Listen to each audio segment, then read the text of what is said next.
Again, people, find music. This is episode 83. You know what that means. Jim Babwe is going to give us another virtual playlist, but this virtual playlist is a little different than the ones he's done before. Tell us about it, Jim.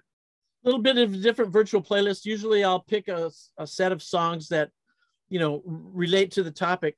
But today, with the topic of LA band called Starcrawler, I decided to just post pictures of their two albums. Now, there's another album that's I think may have already been released. It was scheduled to be released here in 2022.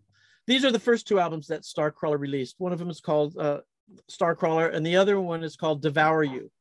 And basically what I did was I listed all the songs on both of those albums, and then they've been releasing singles and other recordings throughout the band's career, which began in 2015. So the list in the middle consists of those songs that may or may not appear on either one of the two albums that I've posted. But this is a band that has really, really caught my attention. I really like this band. The vocals are incredible. The lead singer, whose name is Arrow, A-R-R-O-W, and her last name is DeWilde, D-E-W-I-L-D-E. Guitarist Henry Cash, bassist Tim Franco, and drummer Seth Carolina. Steel pedal guitar player Bill Cash. Now, the vocals will remind you of a bunch of interesting female singers. And I don't mean to say, well, this is an imitation of this person or this is an imitation of that person, but Arrow DeWilde's vocals are incredibly great. It will remind you of Lucinda Williams or Exene Cervenka, and the band has this punk edge to them. The music is produced with this technology that raises the fidelity to a level that reminds me of the way, and I'm not comparing the music, but just the way the recording was done. I don't know if you guys remember when Boston came out. The production on that album was stellar compared to anything else that was going on in those days. It really raised the bar for all the other groups that followed them and wanted to take advantage of what technology could do for the fidelity and the production of a recording. Starcrawler is a band that's made up of relatively young members. I would guess, I'm not real sure about how old they are, but if they're not over 30, I don't think they're over 30, and they're really, really promising, I think. Like a lot of other bands, it appears from the lyrics and the videos that I've seen that they've adopted kind of that rock and roll style that isn't necessarily conducive to long-term health, for lack of a better way to put it. But This is an exciting band. They're relatively new. 2018 was when their Starcrawler album came out. And the lyrics are really interesting. They can run the gamut from being kind of silly and nonsensical to being really psychologically deep and serious. So if you're looking for something that does not conform to mainstream Hollywood production records, they're punk, they're garage, they're finely tuned, a little country western twinge. It's got some great stuff. Both of these albums have some really good material. I Love LA is nothing like the Randy Newman song. That's the one that I think has the best video in terms of the way a video would promote a band. Pull that up, take a look at it. You'll get a clue about the band's ability, the sound that they have, and their potential. Chicken Woman, which I think is a great title.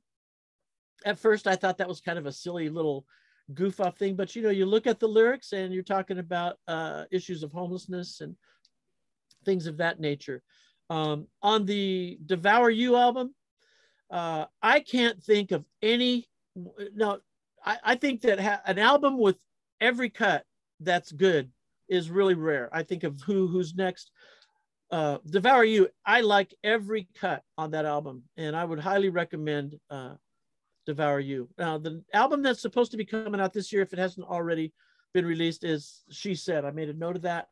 at the bottom of the playlist. So this is, yeah, a different kind of playlist, but you know, like everything else, everything else I do in life, like I've done my whole life, it's thoroughly reasoned out, it's logically sound, and you know, it's perfect, just like me. Thanks, Don. Well, I have a few questions about this perfection.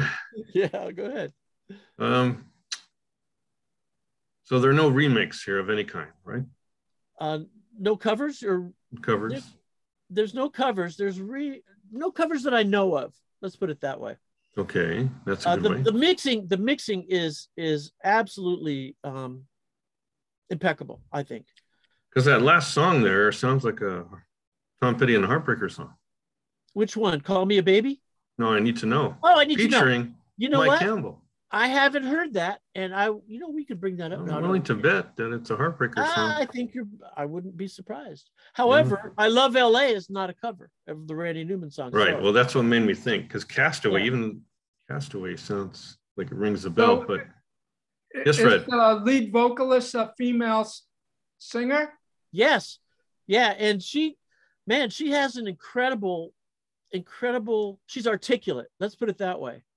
Very articulate. And I love that, because I have a hearing disability, and to actually hear lyrics without having to enhance or otherwise alter existing recording is a real pleasure for me. And I really enjoy hearing somebody like her who articulates, enunciates, and, keeps the incoherence to a minimum, a sheer minimum. Okay, on that clear note, my other question is almost already answered, and that is, who would you compare them to? That's the thing. I would compare him to X, in a way. I would compare him to Lucinda Williams, which is, you don't usually think of X and Lucinda Williams as being comparable, but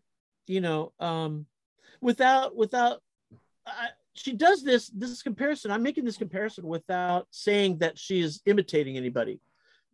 There's a little, I mean, if you could imagine Janis Joplin without the gravelly voice, and I love Janis Joplin, but, she can scream and she can whisper. This is a vocalist with incredible talent, I think, a great range.